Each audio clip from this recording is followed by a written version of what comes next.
Chief election commissioner Rajiv Kumar और commission की team आज जम्मू का करेगी दौरा। श्रीनगर में मुख्तलिफ सियासी जमातों से की मुलाकात। लोकसभा इंतखाबात की तैयारियों का टीम ने लिया जायजा। सिक्योरिटी एजेंसियों और दीगर अहदेदारों के साथ भी मीटिंग।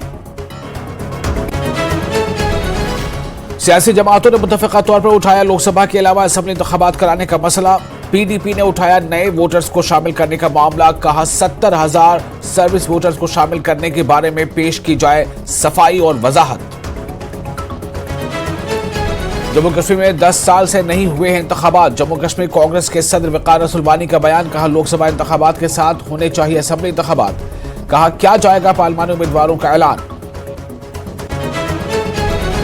शिवसेना, डोगरा फ्रंट और राष्ट्रीय बजरंग दल के कारकुनों ने मनाया जम्मू में जश्न। सीएए के निफाज का मनाया जश्न। ढोल की धुनों पर किया रक्स।